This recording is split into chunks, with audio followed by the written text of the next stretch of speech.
Hello and welcome to another episode of Virtual Legality. I'm your host, Richard Hoeg, managing member of the Hoeg Law business law firm of Northville, Michigan. And I'm not going to lie, after the last 2 weeks of appearing basically everywhere that I can think of, online, on podcasts, on shows, and elsewhere, I was thinking to myself that today might be a day when I don't make a video for Virtual Legality. Alas, the video game industry had other ideas for me, as you could see from the thumbnail to this video and the logo on your screen. Bungie, makers of Halo back in the Microsoft days, and Destiny more presently, is set to be acquired by none other than Sony, of course, the hardware manufacturers of the PlayStation. And we have a lot to talk about with respect to the description of this deal. Before we get into it, though, I did want to make a significant announcement that I'll probably talk about a little bit more as we go on this week and next here in Virtual Legality. And that is, I will be, at least for a time, joining the Bitcast podcast as their fourth panel member / host for the time being. If you didn't catch my world tour talking about Microsoft and Activision, Bitcast is a channel that is focused on intelligent, unbiased conversation about video games. We have tremendous rapport, in my opinion. Please do check it out. And please do note, you can check out the video appearance that I made about 8 days ago in this space right here. I will link it in the description. And if you're interested in seeing me over there, it'll be every Sunday. They've got 9,000 or so subscribers right now. Go over there, subscribe. If you love Virtual Legality, you're going to hear the same kind of analytical discussion about the industry that you love over there. Let's see if we could drive them over 10,000 subscribers in a snap. I think that would be great, and I look forward to seeing you over there.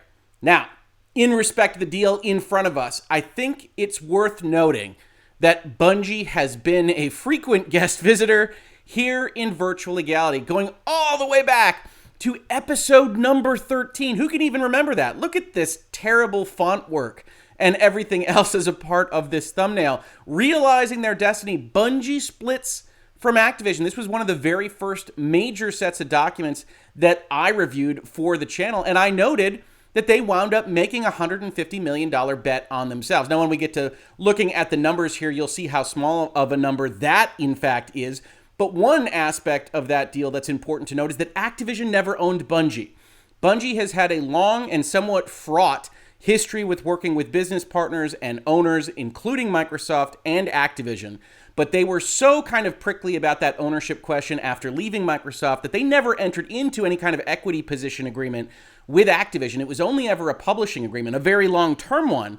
But buying themselves out was not buying their company away from Activision as much as it was buying their rights to Destiny away from Activision. So that number, while small compared to what we're about to talk about today, isn't actually the whole picture for the company itself. We also saw repeated talks about Bungie potentially getting bought up, including going back to the mothership in Microsoft. And we talked about how when they denied that they were talking to Microsoft, it wasn't actually an effective denial. We do a lot of talk, obviously, about corporate messaging here, but it never kind of rang the truth bell to me that they weren't in talks with basically everybody, as most of these video game companies are, and certainly now in 2022, with Activision being bought up and now Bungie being bought up, every single company in this industry should be getting on phone calls, having boardroom discussions about what it might take for them to sell, or what it might take for, on the other side of the coin, them to buy another industry participant. So when you think about these things and you hear these rumors and you see these denials, understand that everybody is talking to everybody.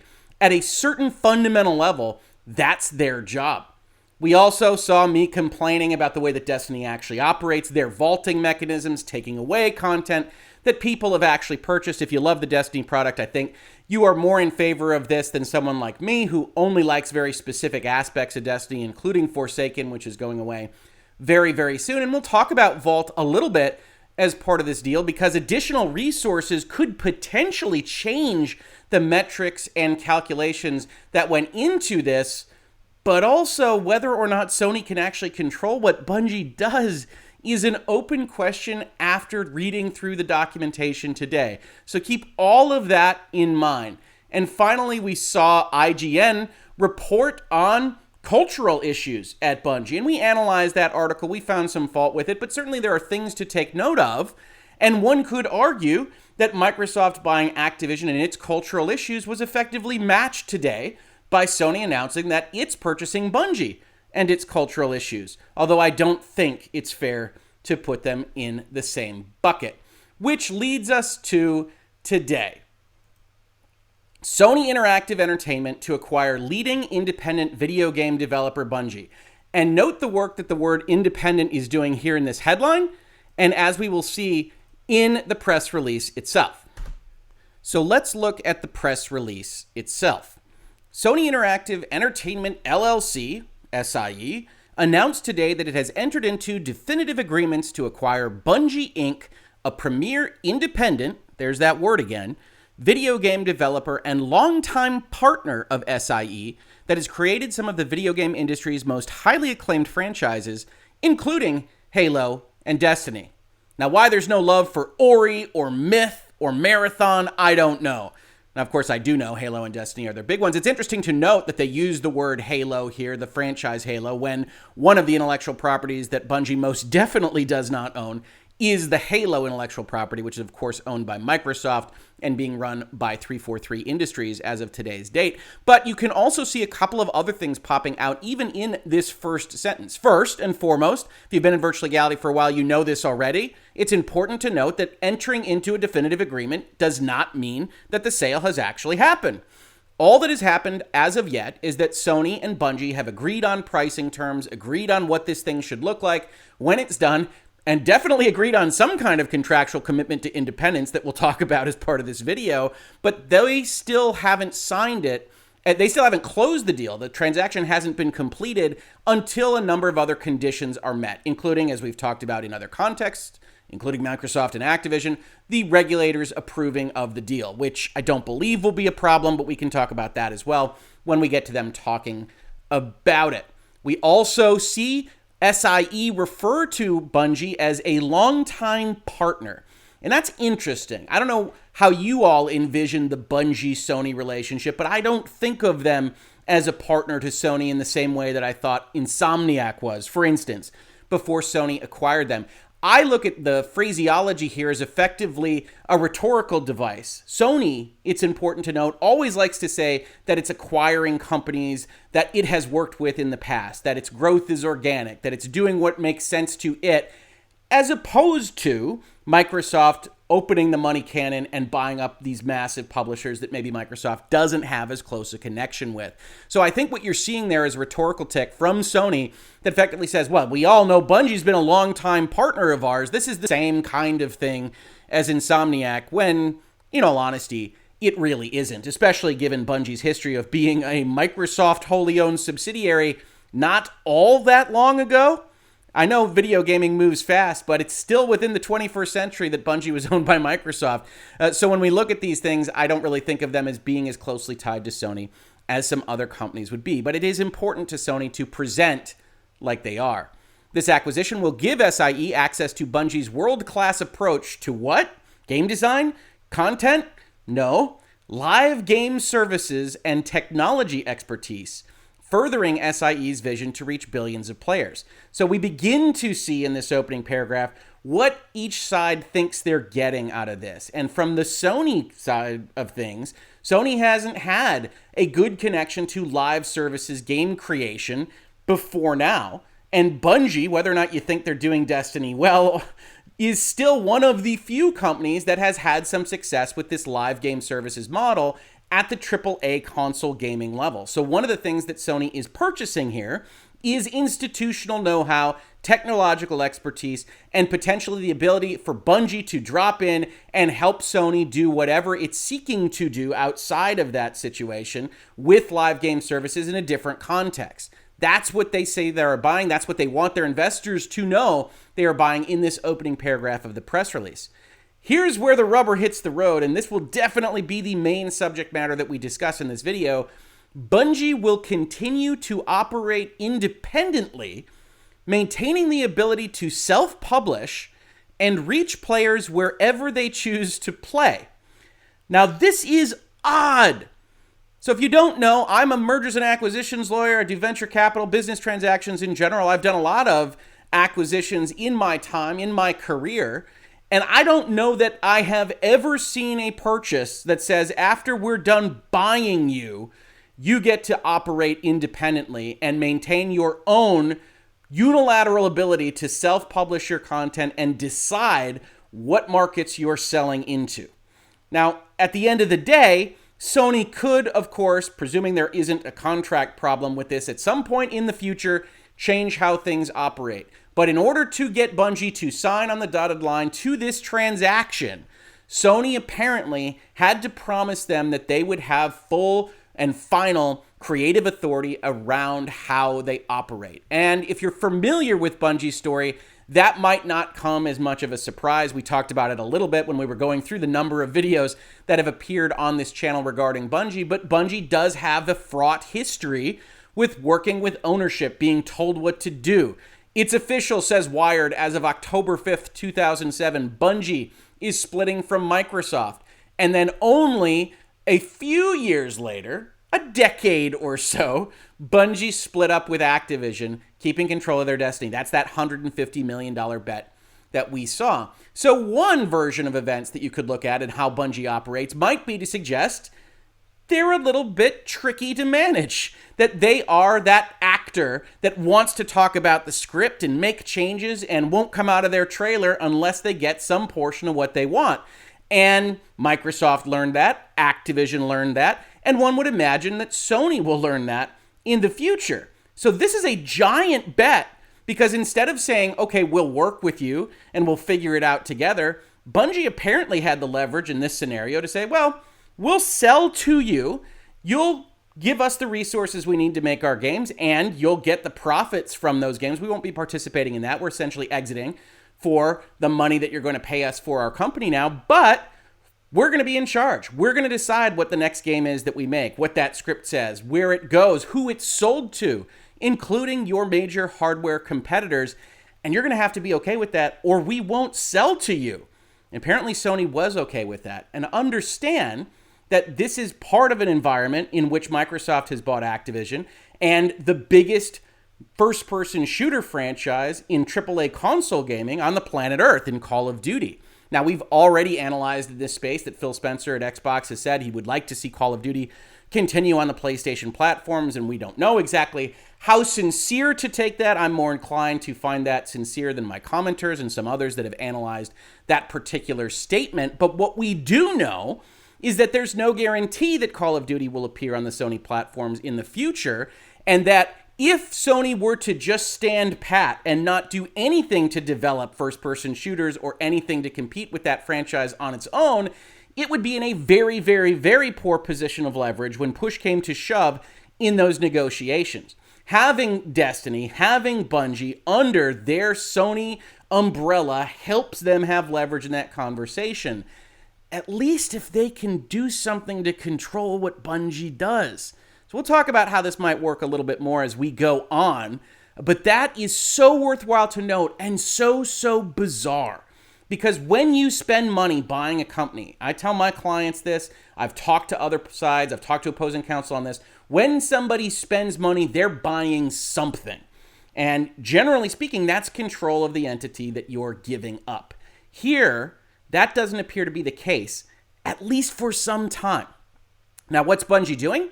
They say currently the team is focused on the long-term development of the hugely successful Destiny 2, expanding the Destiny universe, okay, we know that, and creating entirely new worlds in future IP. So presumably Sony got to see some portion of what they're working on right now, and that also helped drive this deal. The total consideration of this transaction is $3.6 billion US dollars. Obviously, much smaller than the just under $70 billion transaction that was required for Microsoft to buy Activision. And also note the following, that's inclusive of purchase price and committed employee incentives. So we're guessing because they don't give us specifics here. Note what they don't tell us. They don't tell us how much is in cash. They don't tell us if that's going to have to be earned out at all, meaning it will be paid out only if certain conditions are met on sales or revenues of Bungie after the purchase. We don't get any details like that. We just get a top-line number, and that isn't even the top-line number just for buying the equity of the company. It's inclusive of employee incentives, which likely aren't materially changing the top-line $3.6 billion, but it's worth noting, indicates that they needed to put some money in place to make sure that the leading lights at Bungie stayed at Bungie. Because one of the biggest risks you have when you purchase a company is if it's based on creative output, that those creators take their money and they say, thank you very much, and they get out the door as soon as possible after the transaction takes place. So by referencing committed employee incentives right now, one of the things that Sony is signaling is that they have put executive employment agreements, key employee agreements, whatever that might be, in place, or are going to, as part of the conditions to close this transaction, that incentivize those people to stay with cash dollars, with money. And that's a part of that $3.6 billion top line number. But we don't know how much is cash. We don't know how much is equity. We don't know what this deal looks like other than it includes committed employee incentives and is subject to other adjustments. Then we get some quotes. First, we get the quote from the president of Sony itself. Bungie has created and continues to evolve some of the world's most beloved video game franchises, and by aligning its values with people's desire to share gameplay experiences, they bring together millions of people around the world. As part of our purpose to fill the world with emotion through the power of creativity and technology, we will utilize the Sony Group's diverse array of entertainment and technology assets to support further evolution of Bungie and its ability to create iconic worlds across multiple platforms and media. Put a pin in that, because I would argue that's the driver that got Bungie to sign on the dotted line. Bungie, already skittish from working with Microsoft, already skittish from working with Activision, not so sure that it wants to be a wholly owned subsidiary of anybody, was clearly part of discussions with Sony, and Sony said, well, you know what we've got? Have you seen Tom Holland? Have you seen Mark Wahlberg? Have you seen the movies we're making with our properties? Have you seen the music that we can get out there through our music division? Do you know what we can leverage here at Sony that you can't leverage on your own? Not without a massive, massive risk of all the equity you've built up in your company over decades. You know what we can do? We can make you movie producers. We can make you multimedia stars. You want to be the MCU? You want to be Marvel? That's what we want for you too, and Sony's the best place to do it. So Bungie looks at this and says, we do want to be that. We do want there to be a Destiny TV show, comic, book, movie, lunchbox, and more. We do want there to be all of that for whatever the next property is. We want to be Marvel of gaming. And Sony, apparently, very convincing in the room, made Bungie believe that that was possible. Whether or not you think that's possible is another question, frankly, and leave your opinions on that in a comment to this video. Then we get Jim Ryan, the president of SIE. Here's the PlayStation guy. We've had a strong partnership with Bungie since the inception of the Destiny franchise. Again, they want you to know when we acquire these companies, we were already related to them, even if it doesn't feel quite like other acquisitions Sony has made in the past. And I couldn't be more thrilled to officially welcome the studio to the PlayStation family. This is an important step in what? Our strategy to expand the reach of PlayStation to a much wider audience. Now, that's an interesting sentence, right? Destiny's already on PlayStation. What are you talking about when you talk about those things? Well, one, you're talking about the live services. You're talking about the technology that you mentioned in that first paragraph to this press release. But are you perhaps talking about more? Are you talking about Spartacus? Are you talking about trying to organize your troops and your studios to make your version of Game Pass actually competitive with what is looking to be a juggernaut now that Microsoft has purchased both ZeniMax and is looking to finalize a purchase of Activision in the future? So when they talk about a much wider audience, keep track of those kinds of quotes, because that might not be limited to PlayStation and the walled garden and the plastic box under your TV that we know so well. This is all aligning to something greater. And look out if the big tech companies start to get involved, because this acquisition frenzy might only be getting started.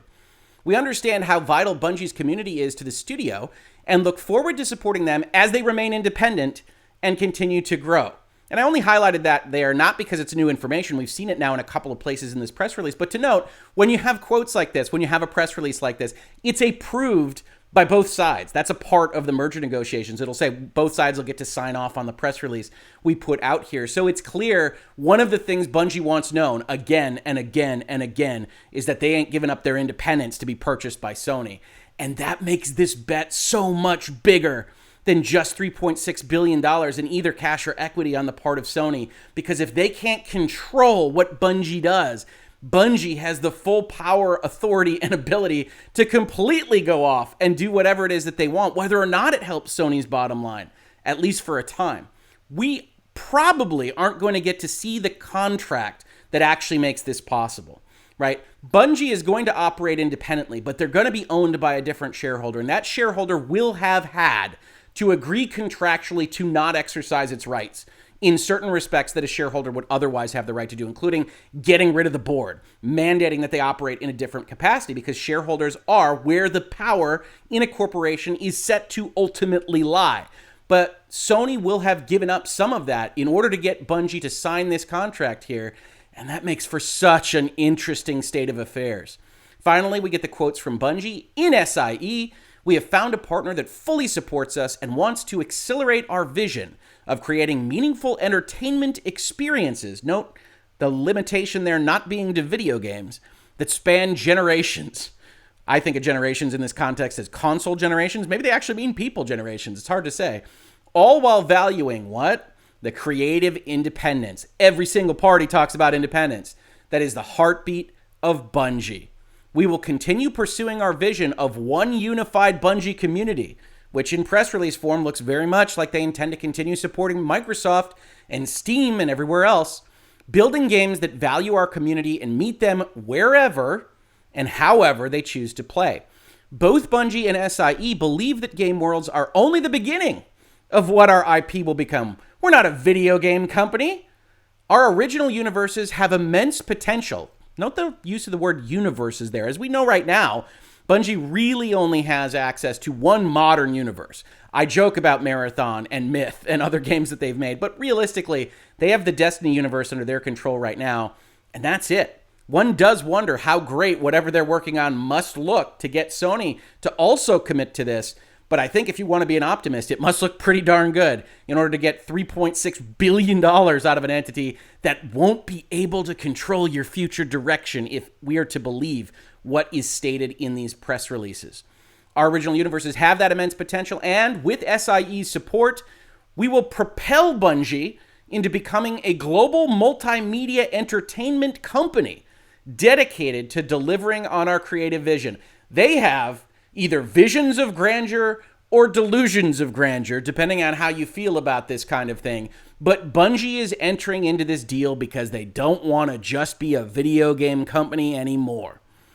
Post-acquisition, Bungie will be an independent subsidiary of Sony Interactive Entertainment, run by its board of directors, chaired by Pete Parsons, and Bungie's current management team. Another way to read that sentence is, nothing will change. What did Sony buy for $3.6 billion? Access to their know-how and control of the profit distribution and revenue streams. And that's it. And if Bungie wants to operate in a different capacity than Sony would otherwise have them, at least according to all of this, Bungie can do that. Sony's betting that they won't. Sony's betting that this is worth it even without that control. And I don't know that I have ever seen a company take that kind of bet. Finally, the transaction is subject to certain closing conditions, as we've talked about in the past, third-party contracts, consents, and also regulatory approvals. Now, we've obviously spent a fair amount of time here in Virtual Legality talking about whether the FTC or the DOJ might step in to intervene with the Microsoft transaction. I think it'll get a second look. I still think it will pass through, but there could potentially be a problem in that particular deal that I just don't see manifesting itself in a $3.6 billion deal, which can clearly be argued is a response to Microsoft spending $100 billion over a 3-year period, and which, at the end of the day, is the acquisition of a company that right now only makes one game on the market. And if you don't play Destiny, I'm not sure what kind of relationship you have with Bungie. I enjoyed Destiny for a while. I cut them off when they started vaulting content that I had paid for. I don't play it anymore. It'll be interesting to see whether with the resources of Sony, Bungie changes its stripes on any of that. But certainly if they have full creative control at the end of the day, I don't know how Sony could force that issue, even if they were inclined to do so. Now that's all the detail we have from the official press release. You can look at the Sony investor relations page. They haven't even put anything up on this as of right now, but we do have some statements from Bungie itself, and we start to get a little bit more clarity. the two biggest things we saw reading between the lines in the press release, which is that Bungie is independent and Bungie really, really, really wants to be more than a video game company. So let's see what they say in their version of the press release, talking to ostensibly their customers rather than investors that might otherwise be interested in Sony and how it's doing. First, they say, we must bet big. We saw that with their Activision separation, finding $150 million just to get out of that deal in order to devote themselves to building Destiny in the way that they wanted. In SIE, we have found a partner who unconditionally supports us. Now, that isn't true insofar as there's conditions to the closing and there are limits to whatever contractual arrangement Sony would enter into with Bungie, but it's an interesting way to phrase this. A lawyer looks at this sentence and recoils. You can't be entered into a business relationship with someone else on an unconditional basis, because if they go absolutely crazy and they would otherwise scuttle your goodwill making games that are completely unsaleable, then you'd have to do something about it. But this statement isn't written for lawyers, so we don't have to read it that way. Unconditional support, unconditional love always just means, rhetorically, a very high level of support. So we'll read it that way instead, with Bungie saying Sony is that partner who will accelerate our vision to create generation-spanning entertainment while preserving our creative independence. Like us, Sony believes that game worlds are only the beginning of what our IPs can become, right? You can almost hear these conversations in those boardrooms and those Zoom calls about Sony pitching what it can do with movies and television and more. That's what Sony has in its back pocket to sell to a company with visions of the future like these. Together, we share a dream of creating and fostering iconic franchises that unite friends around the world, families across generations. Well, there's your cross-generation talk of actual people and not just consoles. And fans, where? Across multiple platforms and entertainment mediums. We have no intention, says Bungie, reading between the lines of their first paragraph, of doing anything to take anything away from anybody. We want to be on Microsoft, we want to be on Steam, we want to be on Sony, and just like we talked about in Virtual Legality with respect to Call of Duty in particular, that makes a lot of sense for a live services game that lives on selling you expansion packs and selling you Eververse dust and getting you to buy things on a continuous basis, where you have crossplay and cross progression and a large audience that helps keep all of that moving, keeps that engagement high, and sells more dollars into that ecosystem. There is an advantage, a network effect to being on multiple platforms. And Sony will collect that money as they own Bungie after the transaction is closed. They just won't be able to prevent Destiny and potentially the next big thing from Bungie going over to a competing platform. We are entering into a new era of how these companies intend to compete. And it is much, much, much less focused on those plastic boxes under your TV. And I'd pay very close attention to how this all interacts with whatever Sony's Game Pass competitor winds up being. Today, Bungie begins our journey to become a global multimedia entertainment company. Hey, I got to tell you, I like ambition. I like Bungie just going out there and saying we want to be Marvel. We saw what they did in 2005 and 2008, and there's no reason we can't do it because we're just as creative as those comic book writers. I love it. I love the ambition. Do I think it's particularly likely with the storytelling and other things that Bungie and Destiny are doing today? I do not. But you know what? If you are an optimist on this, there's nothing more I'd love to see than success out of these kinds of transactions, so more power to you. With SIE, the potential for our universes is unlimited. Our future games will take bold steps into unexplored spaces for Bungie, continue to push the boundaries of what is possible, and will always be built on a foundation of creating meaningful, lifelong friendships and memories. This is interesting because, of course, Destiny is, at its DNA core, a Halo game. It has a lot in common with their most famous product, Halo. And so if they're telling you they're going to go in a completely different direction, that's a very interesting thing to state. And certainly if that's already in process to a significant degree, that's what Sony would have seen before entering into this document. And that's interesting in and of itself. We remain in charge of our destiny. And this links to a fact that I will also be going through in this video. We will continue to independently publish and creatively develop our games. We will continue to drive one unified Bungie community, and our games will continue to be where our community is wherever they choose to play. With SIE support, the most immediate change you will see is an acceleration in hiring talent across the entire studio to support our ambitious vision. Here's what you're going to see. Sony's going to hurl some money at us and try to get us up to speed as quickly as possible for what we want to do, which is to dominate multimedia entertainment.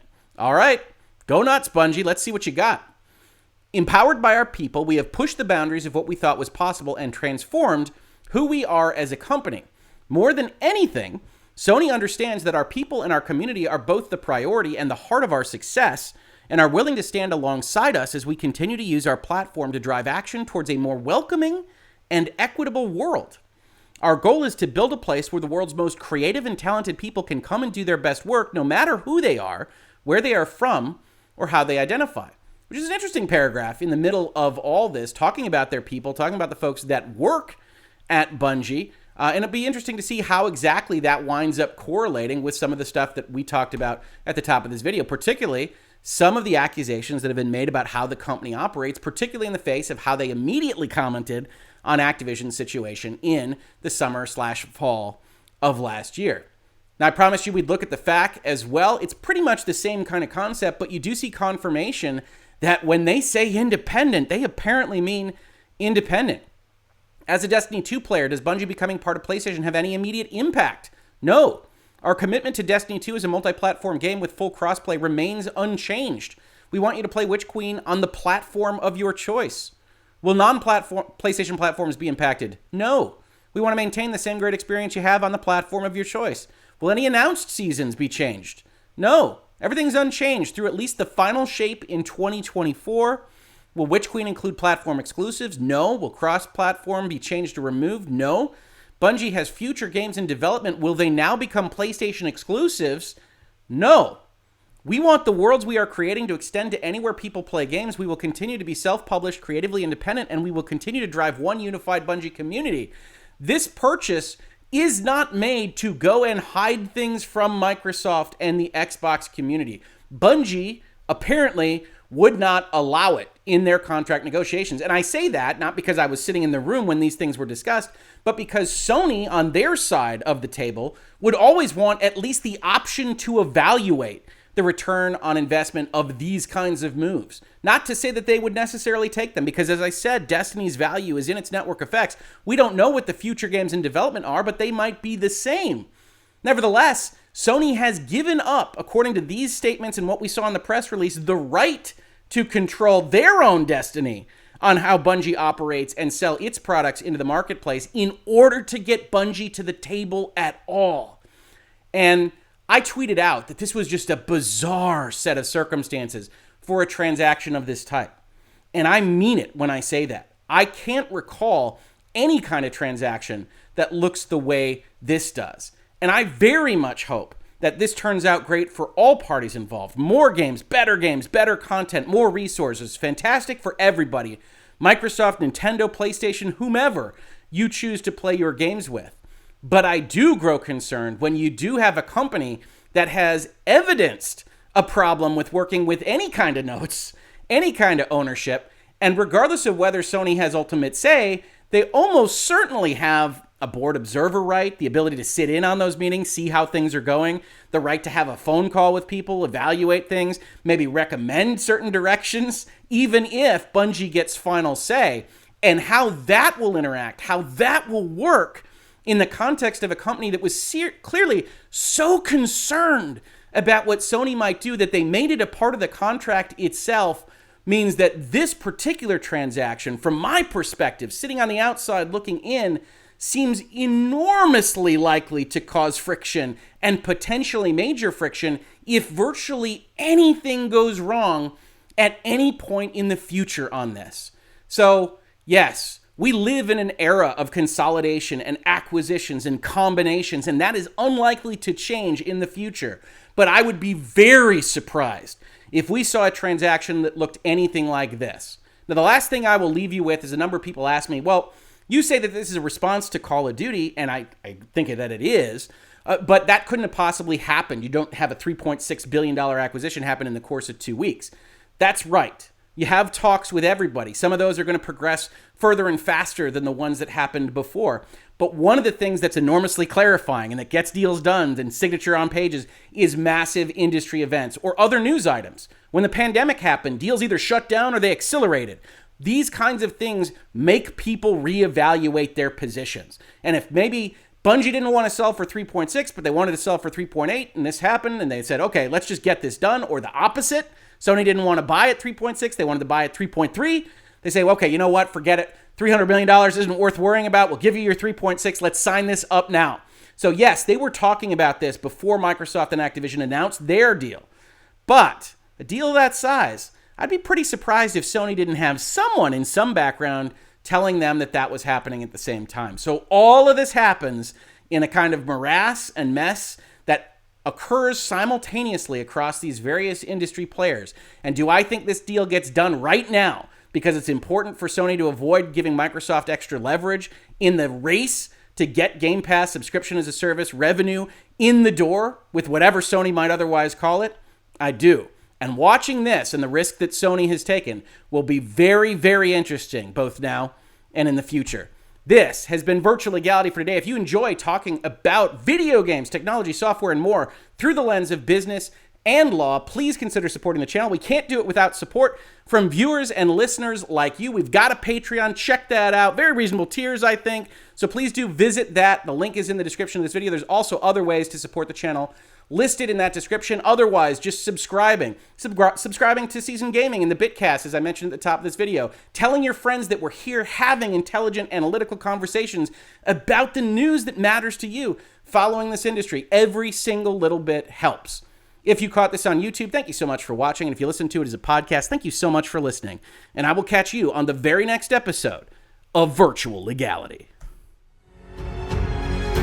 Virtual Legality is a YouTube video series with audio podcast versions presented as commentary and for education and entertainment purposes only. It does not constitute legal advice and does not create an attorney-client relationship. If you have legal questions about the topics discussed, please consult your own legal counsel.